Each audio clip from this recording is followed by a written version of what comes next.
Everyone's mesmerized by that shiny button in Power Apps that says, describe your page and we'll build it.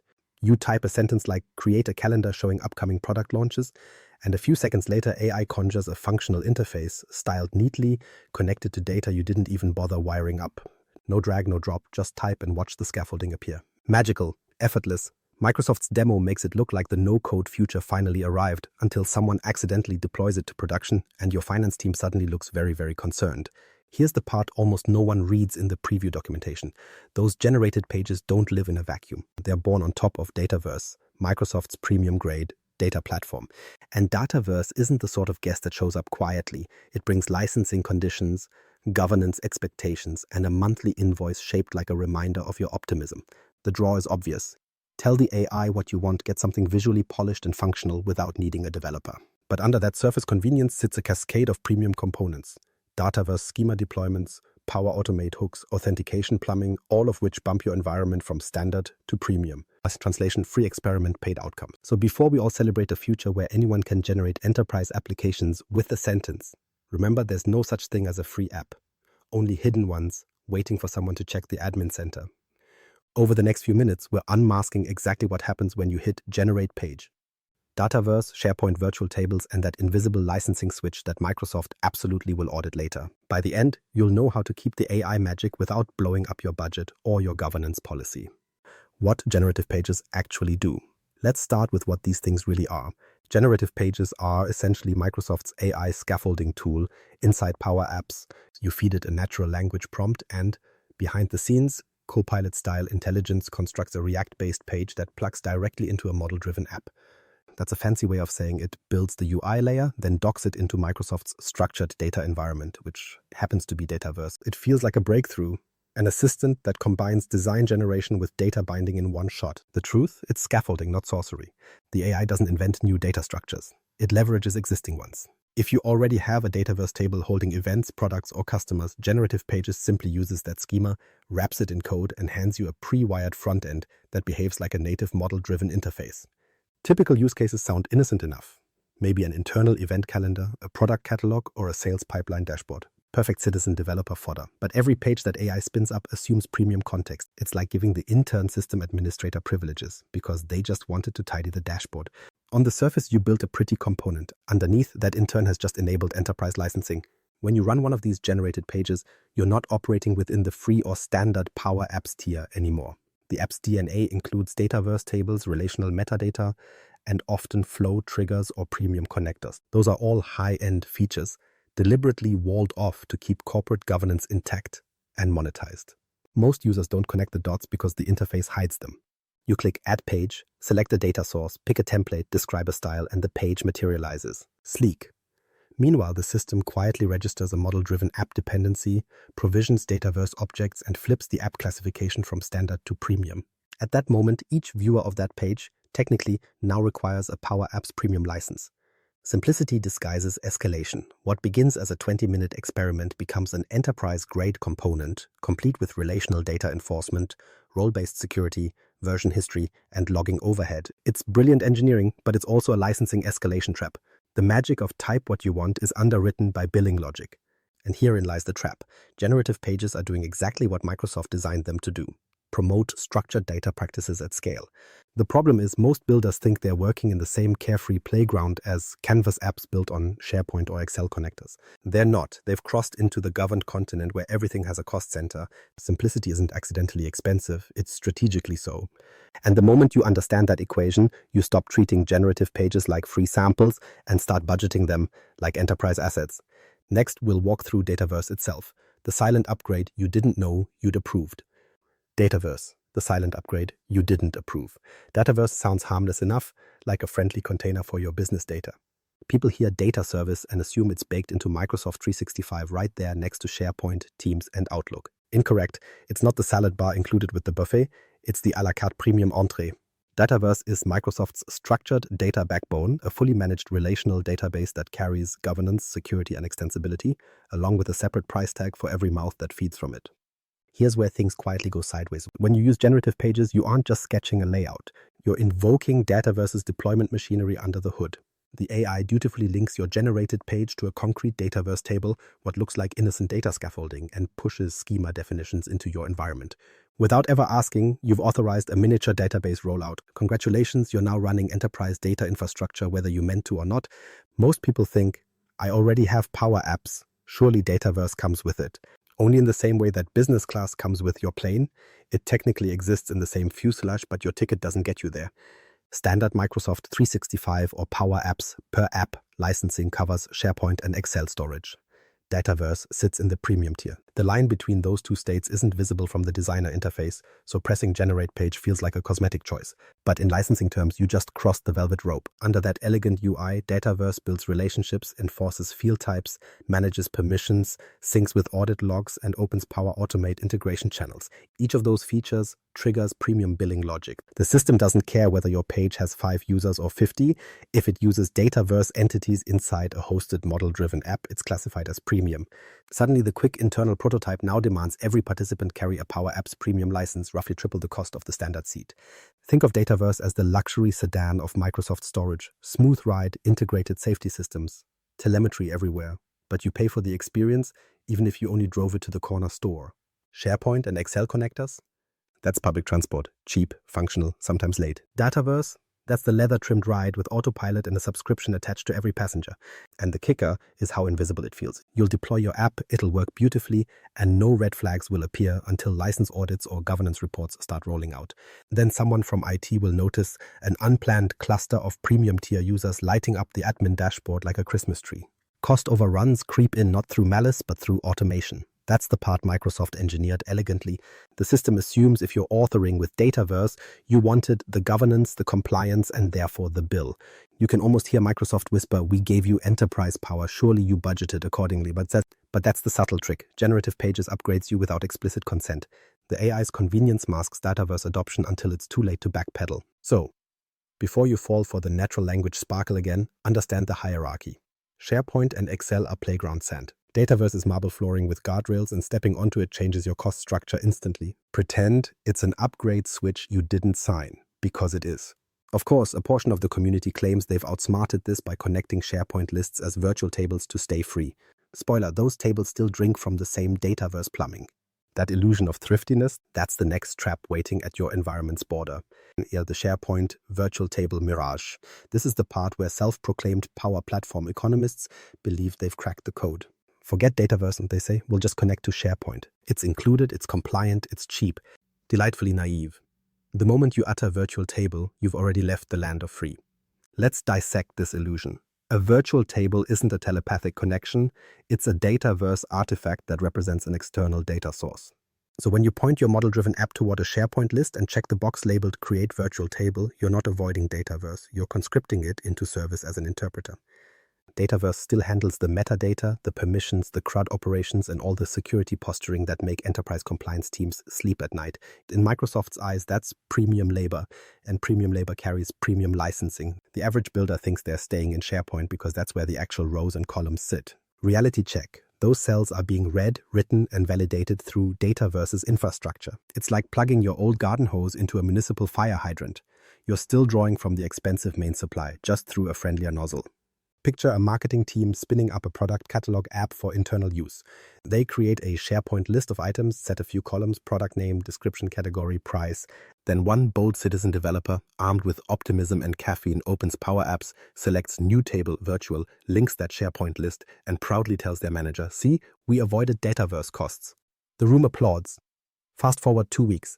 Half the department can't edit records because they suddenly require Power Apps premium licenses. Finance has no idea why recurring charges appeared, and our heroic citizen developer is Googling Power Apps downgrade Dataverse Premium. Technically, nothing nefarious happened. The virtual table architecture depends on metadata mapping, an OData connector, and frequently a gateway for authentication relay. Each of those elements routes through Dataverse's premium logic. Even though the information still resides in SharePoint, every transaction, create, read, update, delete, travels through Dataverse's controlled pipeline. That's what ensures delegated queries, validation rules, and role-based access. In simpler terms, Dataverse is the customs officer stamping every passport, even if the travelers swear they're staying domestic. Governance adds another layer of irony. Because the records are surfaced inside a model-driven app, they inherit Dataverse's auditing and ownership properties. That means every click you make is logged against a Dataverse table, not merely a SharePoint change history. If your compliance team reviews data lineage, they're going to find that your cheap workaround is quietly generating premium audit metadata. Congratulations, you just built a hybrid governance nightmare. And it doesn't end with cost. Virtual tables increase complexity. Every CRUD operation now performs a dual negotiation, SharePoint authorization plus Dataverse enforcement. Slow performance? That's your data doing a border-crossing inspection every time you save a row. The romantic notion of best of both worlds collapses under latency and licensing simultaneously. Think of virtual tables as smuggling through customs. You're still abroad, you've just wrapped your contraband in administrative paperwork. Dataverse notices, stamps your passport, and bills you for the trip. You didn't cheat the system, you merely made the audit trail longer. So when Microsoft's dashboard starts lighting up unlicensed users, it isn't being petty. It's recognizing you activated components classified as premium. The licensing meter spins up automatically because technical dependency defines classification, not your intention. You can shout, but it's just SharePoint. All you want. The meter doesn't speak denial. The broader governance risk should make any admin sweat. Unapproved premium activations proliferate like kudzu. One enthusiastic team adds a virtual table, another imports it into their environment, and soon you've got a network of clandestine Dataverse endpoints masquerading as SharePoint lists. IT inherits the cleanup later, usually right after renewal season. Here's the blunt truth. Virtual tables aren't cost avoidance, they're deferred clarity. You're still renting Dataverse plumbing under a SharePoint veneer. Microsoft's billing systems will eventually notice, and when they do, your free prototype becomes a line item with decimal places. That moment, when convenience meets compliance, is when most organizations finally discover that magic has a maintenance fee. The licensing math no one checks. Now we reach the part no one double checks, the arithmetic. The trick isn't hidden in code, it's buried in subscription spreadsheets. Everyone confidently gestures toward Power Apps included in Microsoft 365, as if that phrase absolves them of cost. It doesn't. It only covers standard connectors, not premium building blocks like Dataverse or model-driven apps. And since generative pages exist exclusively within those, your enthusiastic free prototype is already premium. The misunderstanding starts with Microsoft's per-app versus per-user licensing tiers. Per app sounds manageable, $10 per user per app. Harmless until you realize per app means any canvas, flow, or model-driven environment tied to a premium connector counts individually. That slick portal you generated for your events calendar? That's one app. The matching dashboard for sales? Another. Multiply by the number of users who even open them, and suddenly your internal test group of 50 is consuming 500 monthly seats of premium. Meanwhile, the per-user plan, $40 per user per month, seems steep until you realize it allows unlimited premium apps. Choose wrong and you're effectively paying 4 times for the privilege of inconsistency. Then comes the trial grace period illusion. When you first build a generative page, Microsoft silently grants a temporary premium allowance so you can evaluate functionality. Translation, you get 30 days of blissful ignorance as everything works flawlessly. By day 31, users start receiving cryptic license-required pop-ups. Confusion sets in, help desk tickets multiply, and someone inevitably opens a purchase order because disabling production apps mid-quarter looks worse than paying surprise overages. That is not accidental. That is onboarding psychology wearing enterprise attire. Picture this scenario. A small department, say 50 users, builds a generative page-based model-driven app linked to Dataverse. They assume the cost mirrors their normal Microsoft 365 subscription. Reality check. Each of those 50 users needs a Power Apps premium per user license at roughly $40 monthly. That's $2,000 per month, $24,000 annually for a single departmental tool. Add another team duplicating effort in a sandbox environment and you're north of 50 grand before finance catches wind. That's without counting Power Automate runs, which tack on consumption charges every time a workflow fires. Many organizations stumble into a mixed environment. Some apps standard, others premium. The trap? A single premium component elevates the entire environment's classification. One table calling Dataverse, one connector hitting Azure SQL, one virtual table mapped through OData, and suddenly every app in that environment inherits the premium flag. Now even your once free canvas prototypes prompt for upgraded licenses. Governance notices the flag later, but by then migration is costlier than paying the fee. Let's quantify the domino effect. Suppose those 50 users each build their own little generative experiment inside the same environment. Each counts against both environment capacity and premium reporting. Audit logs balloon as you're monitoring records, connections, flows, and CRUD events through Dataverse. Storage allocation in the Dataverse environment increases, subject to a paid tier per gigabyte. The finance report reads like an Excel recreation of heartbreak. License overages, capacity surcharges, and dozens of nominal Power Platform requests that collectively equal a senior developer's salary. And still, teams think they're being clever. We'll just share the app internally without publishing to everyone. Error. Sharing equals distribution, and licensing rules treat internal sharing as end-user access. If one premium connector exists, every viewer interacting with that connector needs a valid premium license. One unlicensed user opening the app doesn't just generate an error, it's a compliance event logged against your tenant. Multiply that by however many users clicked the link just to check it out.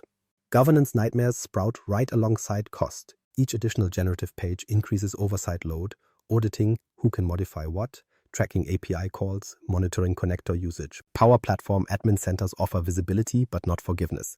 Someone must review logs, match license assignments, handle provisioning. Each of those tasks consumes staff hours, which, if you're feeling honest, has a cost too.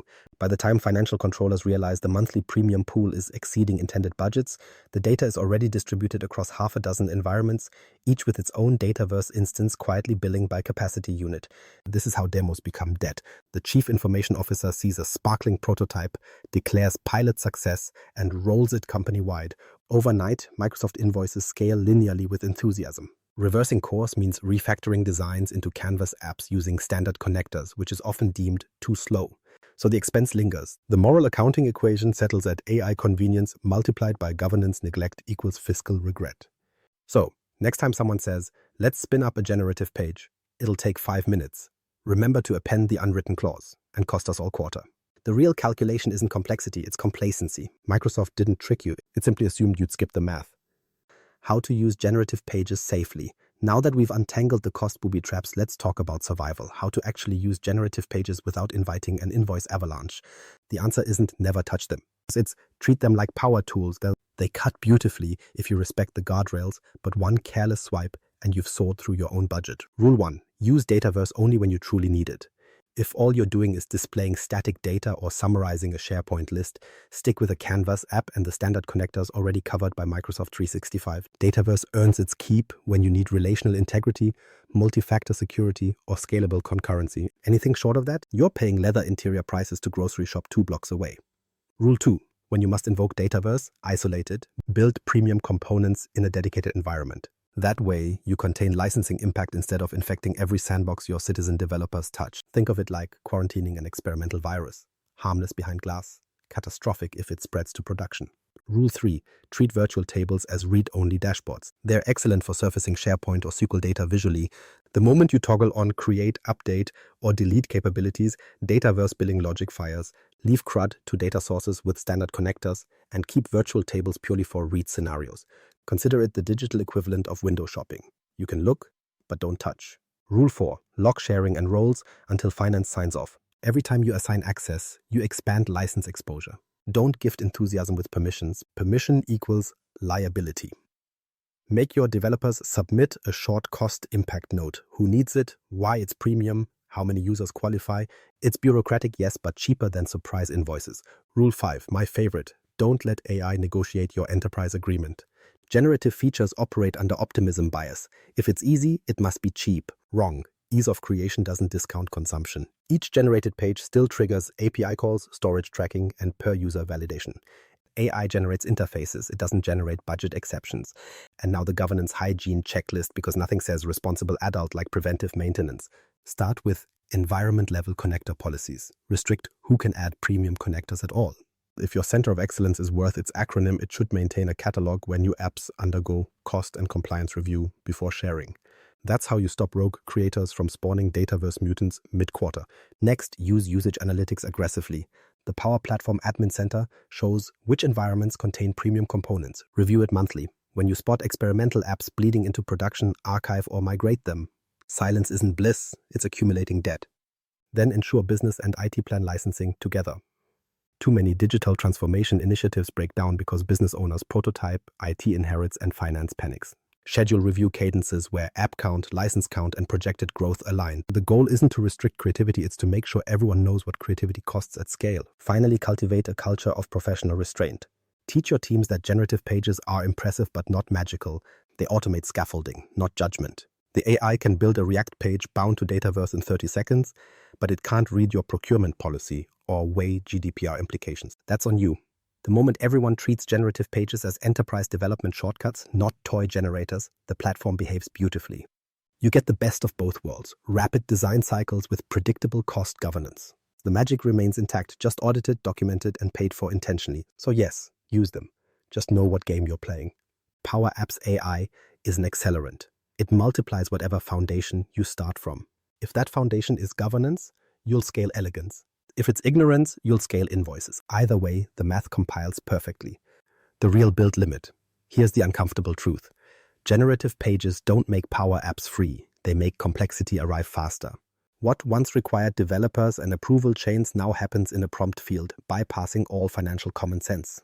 The build limit isn't technical, it's fiscal attention span. The so-called free lunch was a mirage. You can't automate licensing reality any more than you can automate ethics.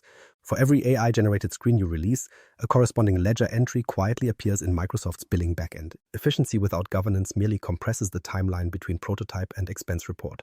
But used correctly, generative pages are extraordinary. They translate intent to structure in seconds, enforce consistency, and democratize interface creation.